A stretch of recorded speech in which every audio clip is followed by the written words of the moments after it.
സമാദരണീയനായ general secretary 3 പതിറ്റാണ്ടിലേറെക്കാലം സംഘടനയുടെ അമരക്കാരനായി ജൈത്രയാത്ര അനുസ്യൂതം തുടരുകയാണ്.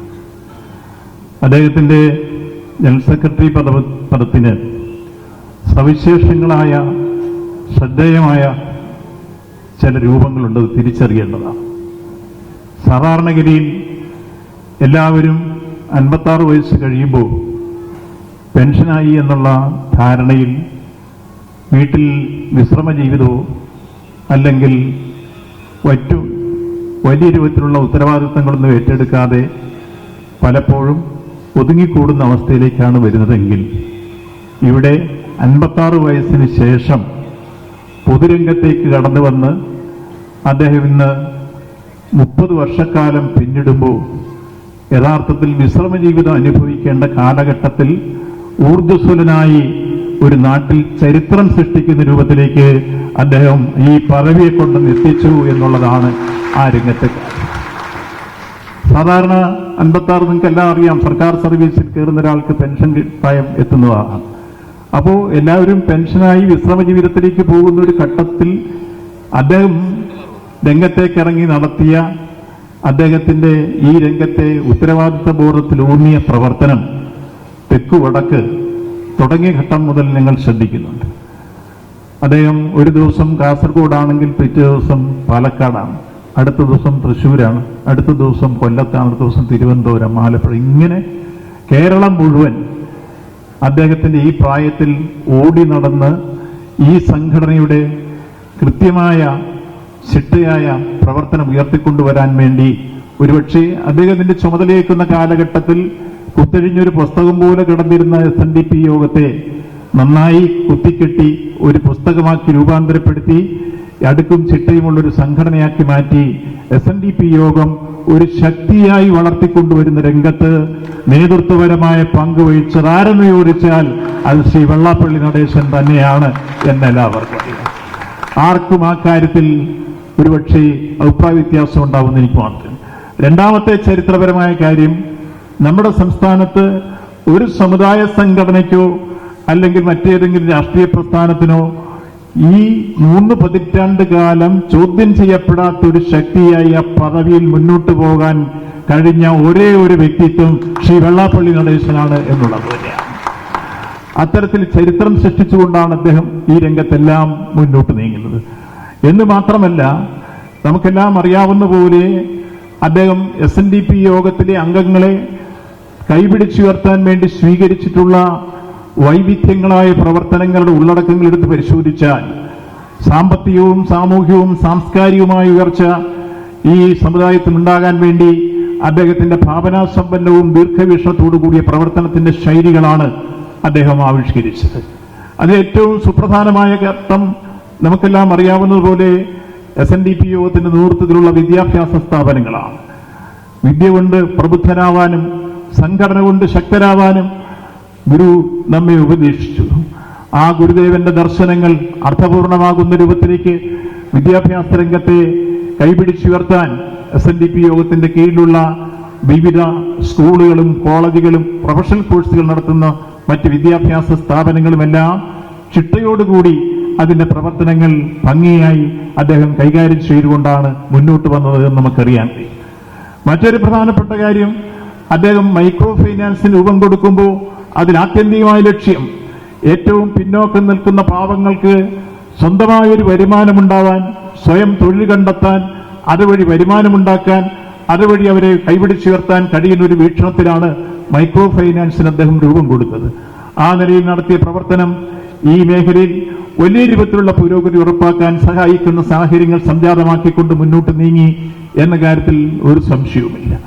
അതേപോലെ തന്നെ SNDP യോഗവുമായി ബന്ധപ്പെട്ട ആതുര സേവന സങ്കേതങ്ങൾ, അതേപോലെ തന്നെ വിവിധ തരത്തിൽ ജീവകാരുണ്യ പ്രവർത്തനങ്ങളും വിവിധ തരത്തിലുള്ള ചാരിറ്റി പ്രവർത്തനങ്ങളും ഏത് SNDP യോഗത്തിന്റെ ശാഖാ മീറ്റിംഗിന് പോയാലും ആ ശാഖയിലെ ഏറ്റവും പാവപ്പെട്ടവർക്ക് അദ്ദേഹം ഒന്നുകിൽ വീട് നിർമ്മിച്ചു കൊടുക്കാൻ എടുക്കുന്ന തീരുമാനങ്ങൾ, അവർക്ക് വിവിധ തരത്തിൽ വിദ്യാഭ്യാസത്തിന് ചെയ്തു കൊടുക്കുന്ന സൗകര്യങ്ങൾ, അവരുടെ വിവിധ തരത്തിലുള്ള ക്ഷേമ പ്രവർത്തനങ്ങൾക്ക് വേണ്ടി അദ്ദേഹം ഒരുക്കിയിട്ടുള്ള ക്ഷേമനിധികൾ, അത്തരം പ്രവർത്തനങ്ങൾ സമുദായാംഗങ്ങൾക്ക് വലിയ രൂപത്തിൽ സാമ്പത്തികവും സാമൂഹികവും സാംസ്കാരികവുമായ പുരോഗതി ഉറപ്പാക്കാൻ സഹായിച്ച വൈവിധ്യങ്ങളായ പ്രവർത്തനങ്ങളുടെ ഉള്ളടക്കമാണ്. ഇത്തരത്തിൽ ഒരു സംഘടനയെ നയിക്കുമ്പോൾ ആ സംഘടനയുടെ അംഗങ്ങളുടെ ക്ഷേമത്തിനും അവരുടെ ഉത്തമ താല്പര്യങ്ങൾ ഉയർത്തിപ്പിടിച്ചുകൊണ്ട് മുന്നോട്ട് വരാനും നേതൃത്വപരമായ പങ്കുവഹിച്ച് മുന്നോട്ട് പോകുമ്പോൾ ഏത് പ്രതിസന്ധികളിലും ഏത് പ്രയാസങ്ങളിലും ഏത് ബുദ്ധിമുട്ടിലും ഏത് കഷ്ടപ്പാടിലും ഏത് ദുഃഖത്തിലും ഏത് ദുരിതത്തിലും അദ്ദേഹം സഹായഹസ്തവുമായി സമുദായ അംഗങ്ങളുടെ ഇടയിൽ ഓടിച്ചെല്ലുന്ന അവസ്ഥയും സൃഷ്ടിക്കപ്പെടുമ്പോഴാണ് അദ്ദേഹം ഈ രംഗത്ത് അജയ്യനായി മാറുന്ന ചിന്തി. എല്ലാ വെല്ലുവിളികളെയും അതിജീവിക്കുന്ന രംഗത്തും പ്രതിസന്ധികളെയും പ്രയാസങ്ങളെയും നേരിടുമ്പോഴാണ് യഥാർത്ഥത്തിൽ ഒരു ക്രൈസിസ് മാനേജ്മെന്റാണ് ലീഡർഷിപ്പ് എന്ന് പറയുന്നത്. ആ ക്രൈസിസ് മാനേജ്മെന്റ് നമുക്ക് കാണാൻ കഴിയുന്ന വ്യക്തിയാണ് ശ്രീ വെള്ളാപ്പള്ളി നടേശൻ ഏറെ നമുക്ക് അഭിമാനത്തോടെ ചൂണ്ടിക്കാണിക്കാൻ കഴിയുന്നു. അത്തരത്തിൽ അദ്ദേഹത്തിന്റെ നേതൃത്വ പാഠവും എല്ലാ രംഗത്തും പ്രകടമായതിന്റെ ഫലമായിട്ടാണ് SNDP യോഗത്തിന് ഇന്ന് ഇത്തരത്തിൽ എല്ലാ മേഖലകളിലും ഉണ്ടാക്കിയിട്ടുള്ള പുരോഗതി എന്ന കാര്യത്തിൽ ആർക്കും സംശയമില്ല. അതേപോലെ തന്നെ സമകാലീന സാമൂഹ്യ പ്രശ്നങ്ങളും അതേപോലെ രാഷ്ട്രീയ പ്രശ്നങ്ങളും എല്ലാം ഉയർന്നു വരുമ്പോൾ അദ്ദേഹത്തിൻ്റെതായ നിലപാടും അതേപോലെ തന്നെ അദ്ദേഹത്തിൽ അതിനെല്ലാം വ്യക്തമായ രൂപത്തിലുള്ള അഭിപ്രായങ്ങളും നിർഭയമായി രേഖപ്പെടുത്തിക്കൊണ്ട് മുന്നോട്ട് പോകുന്ന രംഗവും നാം കാണുകയാണ്. അത് ഏത് തരത്തിലുള്ളതായിരുന്നാലും അദ്ദേഹത്തിന് പറയാനുള്ളതെല്ലാം അദ്ദേഹം പറഞ്ഞു പോകുന്നു.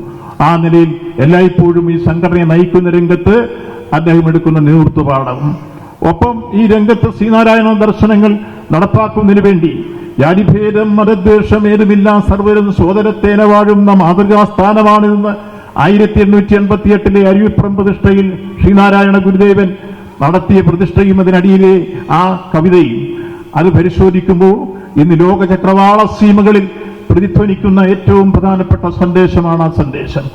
ആഗോളതലത്തിലും ദേശീയ തലത്തിലുമൊക്കെ വളർന്നു വരുന്ന വലിയ രൂപത്തിലുള്ള വെല്ലുവിളികളും അതോടൊപ്പം തന്നെ സംഘർഷഭരിതമായ സാഹചര്യങ്ങളും യുദ്ധങ്ങളും അതിന്റെ കെടുതികളും പല രൂപത്തിലുള്ള ഭ്രാന്തികളും വളർന്നു വരുമ്പോൾ ആ രംഗത്തെല്ലാം സമാധാനത്തിന്റെ ദൂതുമായി സമാധാനത്തിന്റെ സന്ദേശവുമായി കടന്നു വരുന്ന ഏറ്റവും വലിയ ദർശനമാണ് ജാതിഭേദം മതദ്വേഷം ഏതുമില്ല സർവരും സോദരത്തേന വാഴുന്ന മാതൃകാസ്ഥാനമാണിത്.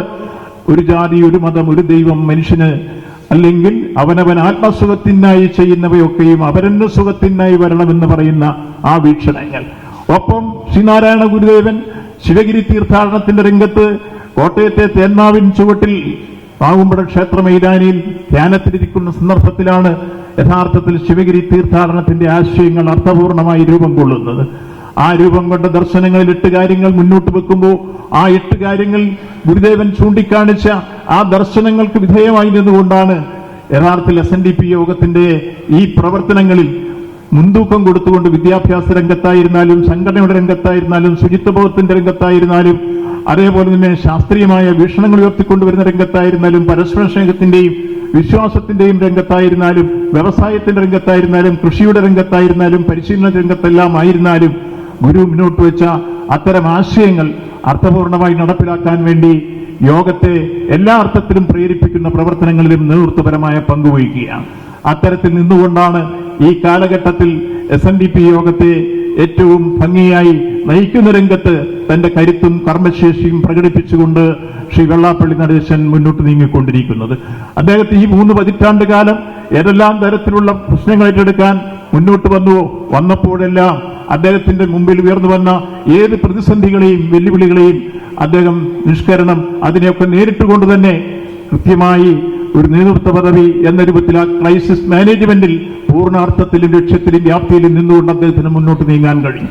അതുകൊണ്ട് തന്നെ അദ്ദേഹം ഇന്നും ആ 3 പതിറ്റാണ്ടിലേറെ മുന്നോട്ട് പോകുമ്പോഴും ഇപ്പോഴും അദ്ദേഹത്തിന്റെ അനുഭവ സമ്പത്തുകൾ ദീർഘകാലഘട്ടത്തെ പ്രവർത്തന രംഗത്ത് നിന്ന് ആർജിച്ച അനുഭവ സമ്പത്തുകളും അതോടൊപ്പം തന്നെ യൗവന തുടിപ്പോടുകൂടിയ അദ്ദേഹത്തിന്റെ ഊർജ്ജസ്വലതയും അദ്ദേഹത്തിന്റെ പ്രവർത്തന രംഗത്ത് ഇന്നും നിഴലിക്കുന്നു എന്ന കാര്യം നമുക്കറിയാം.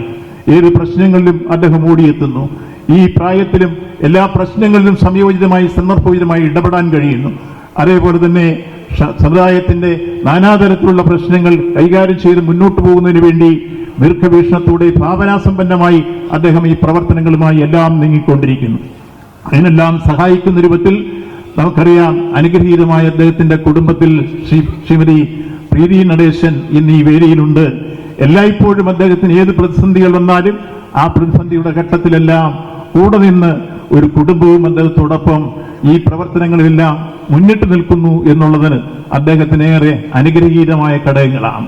ഏതെങ്കിലും തരത്തിൽ ഒരു പിഴവുകൾ എവിടെയെങ്കിലും സംഭവിച്ചാൽ പോലും അത് സസൂക്ഷ്മം ശ്രദ്ധിച്ചുകൊണ്ട് ആ വിഷയത്തിൽ ദീർഘവീക്ഷണത്തോടുകൂടി ഭാവനയോടുകൂടി അദ്ദേഹത്തെ ഉപദേശിച്ച് നിർദ്ദേശിച്ചു പോകുന്ന രൂപത്തിൽ അദ്ദേഹത്തിന്റെ സഹധർമ്മിണി ഒപ്പം സഞ്ചരിക്കുന്നു എന്നതും ഈ യോഗത്തിന്റെ പ്രവർത്തനങ്ങളിൽ അനുഗ്രഹീതമായ മറ്റൊരു ഘടകമാണ്. എല്ലാവർക്കും അറിയാവുന്ന പോലെ വനിതാ സംഘത്തെ നയിക്കുന്ന രംഗത്തും അദ്ദേഹത്തിന്റെ ഏത് തരത്തിലുള്ള വിഷയങ്ങൾ വരുമ്പോഴും എല്ലാ പ്രശ്നങ്ങളിലും കൃത്യമായി ഇടപെടുന്നു. നമ്മൾ ഈ ചെറുശ്ശേരിയുടെ കൃഷ്ണഗാഥ എന്ന് പറയുന്ന മനോഹരമായ ഒരു കാവ്യഭാവനയുണ്ട്. രാജാവ് ഇങ്ങനെ കൊട്ടാരത്തിൽ ചതുരംഗം കളിച്ചുകൊണ്ടിരിക്കുമ്പോൾ ആ ചതുരംഗത്തിൽ ഒരാളിനെ ഉന്തെങ്കിൽ മാത്രമേ രാജാവ് രക്ഷപ്പെടാൻ കഴിയുന്നുള്ളൂ. കാണാതെ പോയൊരു കാര്യം ഉണ്ടായിരുന്നു. ആ കാണാതെ പോയ കാര്യത്തെ ഒരു കവിതയുടെ രൂപത്തിൽ ചെറുശ്ശേരി അവതരിപ്പിക്കുന്നുണ്ട്. ഇങ്ങനെയാണത്: